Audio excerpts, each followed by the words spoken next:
रहमान रहीम। हज़रत इमाम इब्न हजर मक्की ने तारीख़ नेशापुर के हवाले से ये नकल किया है।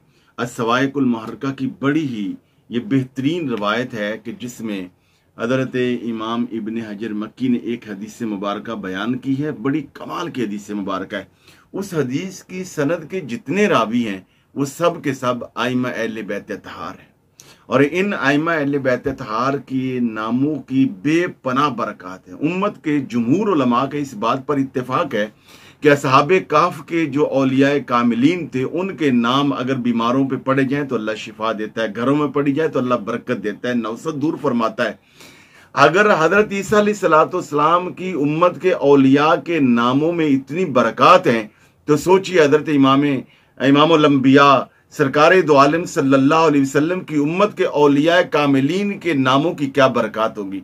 और फिर औलिया भी वो जो आपकी आल में से हैं, जो आइमा अहले बैत अतहार में से हैं।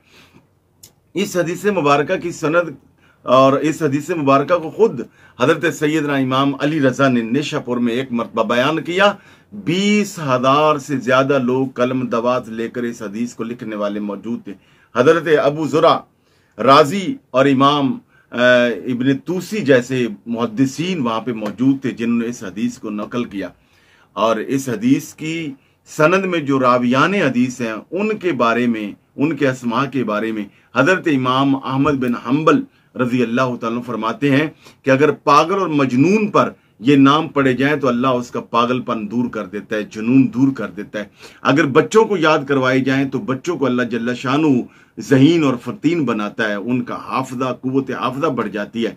जिस घर में ये नाम पड़े जाएं उस घर में रहमत और बरकतों का नज़ूल आता है। और ये नाम लेकर अल्लाह जल्ला शानू से इनके वसीले से दुआ की जाए तो अल्लाह जल्ला शानू दुआओं को कबूल फरमाता है। बड़ा ही मुजर्रब अमल है।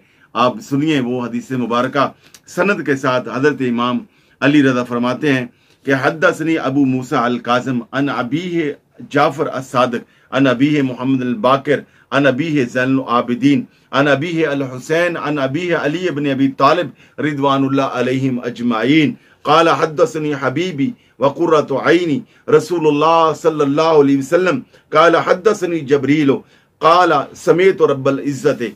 ये यानी हजरत अली रज़ा फरमाते हैं कि इस हदीस मुबारक को मैंने सुना अपने वालिद ग्रामी हजरत इमाम मूसा काज़िम से, उन्होंने सुना अपने वालिद ग्रामी हजरत इमाम जाफर सादिक से, उन्होंने सुना अपने वालिद ग्रामी हजरत इमाम बाकिर से, उन्होंने सुना अपने वालिद ग्रामी हजरत इमाम ज़ैनुल आबिदीन से, उन्होंने सुना अपने वालिद ग्रामी हजरत इमाम हुसैन रज़ी अल्लाह ताला अन्हु से, और उन्होंने सुना अपने वालिद ग्रामी हजरत सैयदना अली बिन अबी तालिब हजरत अली शेर खुदा रज़ी अल्लाह ताला अन्हु से। और हजरत अली फरमाते हैं कि मैंने इस हदीस को सुना जनाब सरकारे दो आलम सल्लल्लाहु अलैहि वसल्लम से, और हुजूर फरमाते हैं कि मुझे ये मुझ तक हदीस पहुंचाई हजरत जबरील अमीन ने। और जबरील अमीन कहते हैं कि मैंने अल्लाह जल्ला शानू से सुना। अल्लाह ताला फरमाता है, हदीस कुदसी है कि हबीब अपने उम्मतियों को बता दो ये कलमा तैयबा ला इलाहा इल्लल्लाह ये मेरा कला है।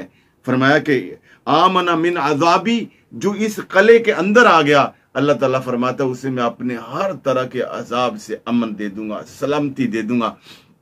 तो इस सनद की रवायत, इस हदीस की सनद में जितने आइमा अहले बैत अतहार के नाम हैं इन्हें याद कीजिए, घरों में पढ़िए, अपने बच्चों को याद करवाइए, पानी पे खाने पे चीज़ों में दम करके बच्चों को पिलाएं। इंशाअल्लाह बच्चे ज़हीन फतीन भी होंगे, साले होंगे, फरमा बरदार होंगे, वालिदैन की बात मानेंगे, बहुत खैर व बरकत है। अल्लाह जल्ल शानुहु आइमा अहले बैत अतहार के अस्माए ग्रामी की बरकत से हम सब को अपनी रहमत और बरकतों से नवाजे। इस पैगाम मोहब्बत को ज़्यादा से ज़्यादा शेयर कीजिए। शुक्रिया।